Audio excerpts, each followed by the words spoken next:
Why do we have to appreciate the nuances in an interaction? It's like we're lying to ourselves to inflate the value of a slight smile in their eyes. We shouldn't have to make a big deal out of their social breadcrumbs just to sustain our investment in the relationship. How we view the friendship. Like many things, our beliefs about what a friend should be and what friendship is can completely determine how we feel about our situation. Disproving that we're being a simp for our friends doesn't matter if we still feel terrible that our friend never reaches out to us first. If we don't feel any different, we clearly haven't adapted our belief that friends show interest in each other by proactively checking in. We know it's hard to change our mind on this. It's a very justified belief, entirely. Add that we've probably thought this way for a very long time, and it becomes much more immensely difficult to shift. But is it really the only way to see it? Probably not. Sincerely consider if it's doing us a disservice by hurting us and making us waste our time obsessing and ruminating over it. What if we've lost faith in friendship?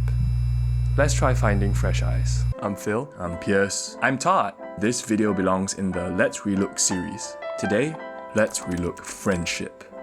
In this video, we'll be making small references to ideas and points from previous videos. But don't sweat it, you can still understand this video without knowing everything from before. It's valid to feel negative. It's also valid to be neutral. On top of being preoccupied, we could also feel that we're pathetic and sad to have to adapt our belief in the first place. I mean, why do we have to change and not them? That's not fair. It's like we're conceding again because we need them more. Perhaps it's possible to see that it's not about fairness. We're not changing so they don't have to. We're changing because we'd like to master our mind and be in control of our thoughts to serve us only constructively. No one's conceding here, or needs anyone more, or isn't needed enough. There's only a person looking to grow stronger. Why do we have to appreciate the nuances in an interaction? It's like we're lying to ourselves to inflate the value of a slight smile in their eyes or a mundane story about their day.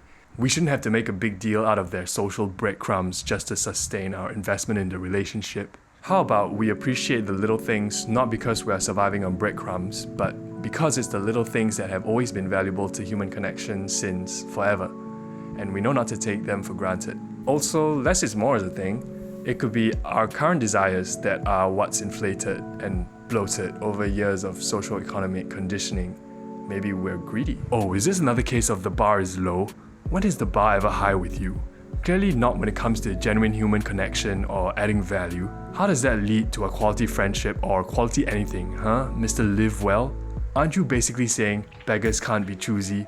Losers who have nothing going on for them can't have standards and expectations either because that'll just be greedy? I'm pretty sure a quality friendship and living well have something in common, and that's being at peace with ourselves.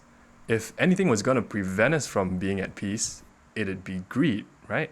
A beggar makes the most out of very little but may want more, whereas a monk makes the most out of very little to be spiritually free. More importantly, we are neither of those, so why would we use them as analogies for ourselves? Standards and expectations have their place in pursuits of excellence, be it some craft, skill, product quality, but when it comes to recreational endeavors like friendship, isn't the point often less about excellence as opposed to nourishing our mental well-being?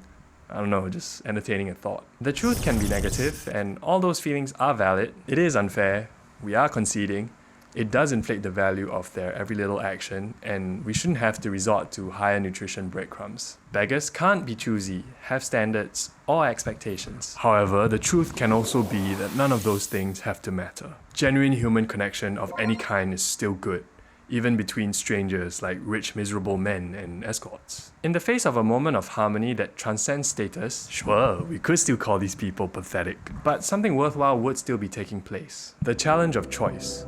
We genuinely believe that how we see a friendship and what matters in it are our choices within our control. But we understand how one may feel like it's not a choice, or how immensely difficult it is to make alternative choices. Our choices are the result of our disposition and inclinations, which are the result of our cumulative life experience and what we've been taught. Making different choices might as well be changing ourselves on a deeper level, being open to seek new information, daring to critically test it out, and actually resonating with it on a personal level. For anyone who may have never given this neutral perspective a chance, then perhaps it can finally be added to your vast collection of viewpoints in life. Maybe it could make a difference down the road. But if it doesn't, it's all good. We're free to believe as we see fit.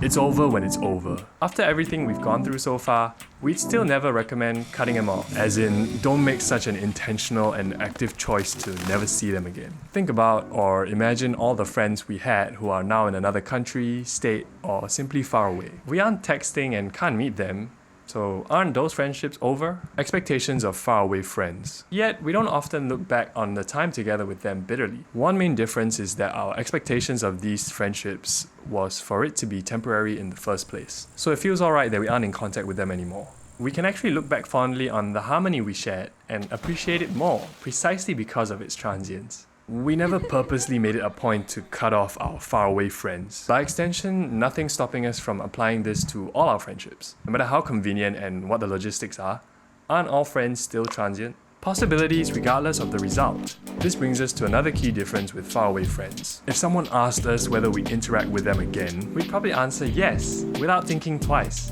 as long as we didn't leave on bad terms. Even if our whole lives go by and that never happens, we'd just be thinking to ourselves, yeah, I'd be happy to see them again and catch up, and then never do anything to actualize it. It's dormant, not over. Even if it's dormant forever. The belief that we could potentially spend time with them again, like the good old days, is enough for us to feel alright about it. We can still call it a friendship, because even if we never hear from them again, we won't really notice, so there's nothing to be sad about. Let go.